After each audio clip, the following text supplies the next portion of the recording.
राजनीति से काम तक,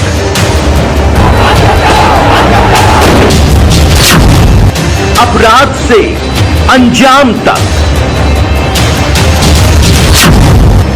खेत से खलिहान तक, अब हर खबर पर होगी हमारी नजर। पाइए सीधा अपने मोबाइल पर।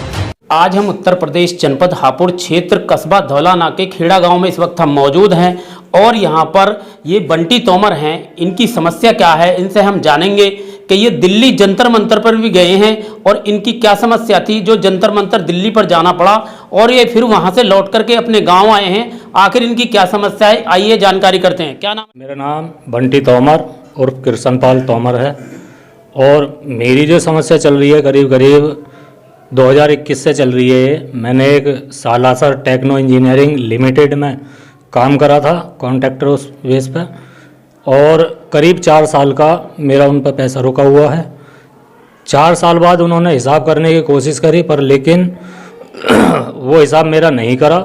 मेरे गेट बंद कर दिए, मुझे बाहर कर दिया और उसमें दलाल खड़े हो गए। इन्होंने दलाल खड़े कर लिए अपने, पर लेकिन मेरा हिसाब नहीं करा। उससे मुझ पर इतना फ़र्क पड़ा कि मेरा घर बर्बाद हो गया क्योंकि मैंने मैन पावर को अपना उठा के पैसा जो भी मेरे पास था वो मैंने पे करा और कर्जा उठा के जो लेबर को दिया।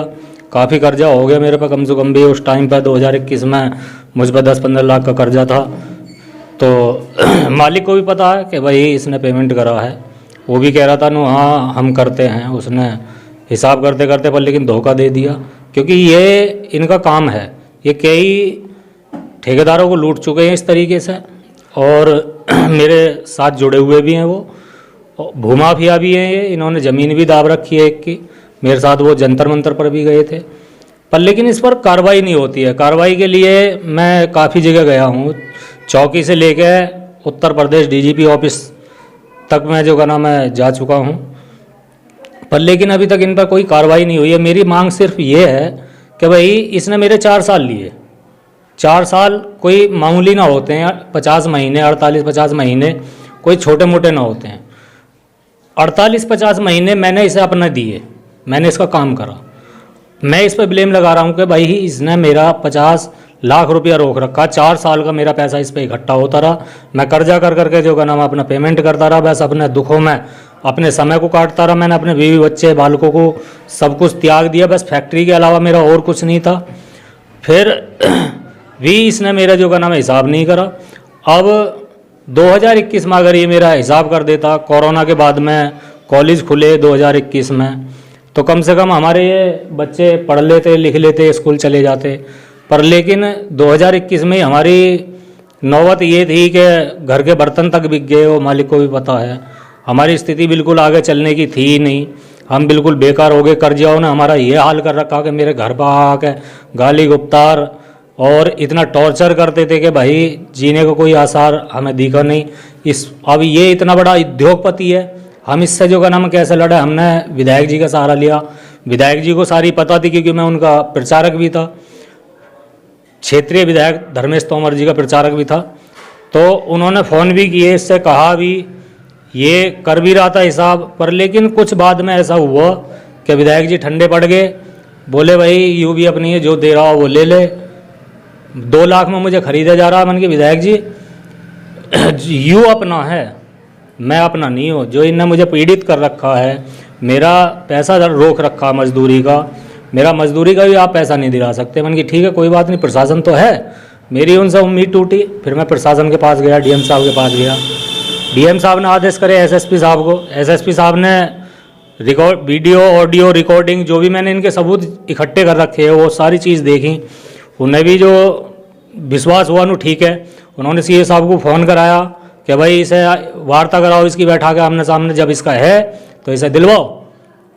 तो कोई बात नहीं, सीओ साहब के यहाँ आते हैं। फिर थाने में आके कह दिया जाता कि जी तुम लेबर कोर्ट चले जाओ क्योंकि जब इन पे दबाव डला, प्रेशर डला तो इन्होंने भी अपनी जैक पावर दिखाई क्योंकि क्षेत्रीय नेताओं का इस पे जो का नाम हाथ है और क्षेत्रीय नेताओं की वजह से ही ये इतना कर पाता। कुछ दलाल, हमारे एक गांव का है राजकुमार प्रॉपर्टी डीलर, वो इन्हें इतना बढ़ावा देता है और उसी ने ही मेरे पैसे मरवाए हैं।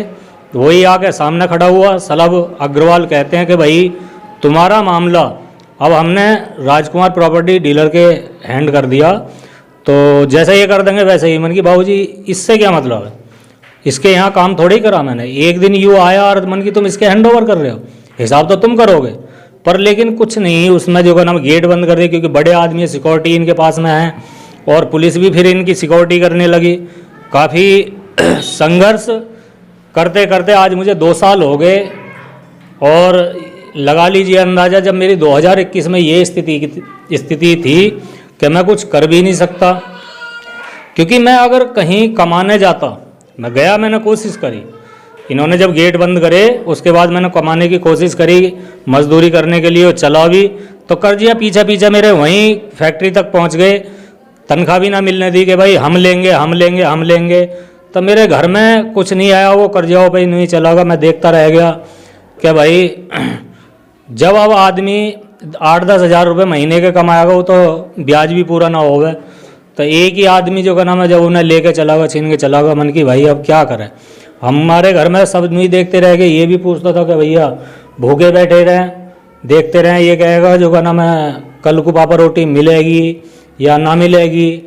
तो इन्हें भी अब अंदाज़ा हो गया कि भाई हम बहुत बुरी स्थिति में हैं, हमारा कोई विकल्प नहीं है कि भाई हम आगे चल भी सकें या हम बच जाएं। इन्होंने मेरे पीछे आदमी भी लगा रखे हैं, मुझे धमकी भी दी गई उस टाइम पे कि भाई मान जाएगा ठीक है, ना तो 2-4 लाख रुपए खर्च कर कर आकर इसका इंगे तिंगे करवा देंगे। बड़े आदमी, इनका कोई भरोसा थोड़ी है कुछ भी करवा सकें। ये भी डर है मुझे कि जो ना मेरा मर्डर वर्डर भी ये करवा सकते हैं। पर लेकिन मैं इनसे डरने वाला नहीं हूँ। मैं सच्चाई की लड़ाई, चाहे मेरी मौत हो जा, मैं लड़ूंगा। और अगर मुझे इस पीरियड में कुछ होता भी है तो मेरे बच्चे हैं, ये इस मुद्दे को उठाएंगे, कोई बात नहीं। क्योंकि मेरी हालत भी बहुत ख़राब हो चुकी है इस टाइम पे, ज़्यादा उसमें ना हो। हमने ये कंप्लेंट इनकी काफ़ी दी हैं, ये बहुत जगह जा चुकी हैं कॉपी, और इनके ये काफ़ी कंप्लेंट है नीचे से लेकर ऊपर तक, काफ़ी ये इस पर आदेश हुए हैं एडीसी साहब के, पर लेकिन कुछ नहीं हो पाया इनका। और जो सबूत है मेरे पास में इनका, इन्हीं के हाथों से बनाए हुए बिल हैं। एक 2018 का ये बिल है मेरे पास में, जिसमें कंप्यूटर में कोई समस्या आ गई थी, कंप्यूटराइज बिल नहीं बना, तो इन्होंने मुझे हाथ से ही बिल बना के दिया था, जिसमें साइन भी हो रहे हैं इनके, जिसमें साफ साफ लिखा है फाइलिंग लोडिंग किस तरीके से जो का नाम है दी जाती है और क्या क्या रेट हैं। तो इन्होंने मुझे शिफ्टिंग लोडिंग का तो जो का नाम पेमेंट कर दिया, पर लेकिन फाइलिंग का पेमेंट नहीं करा, क्योंकि फाइलिंग का इन्हें बाद में एवरेज निकालना था।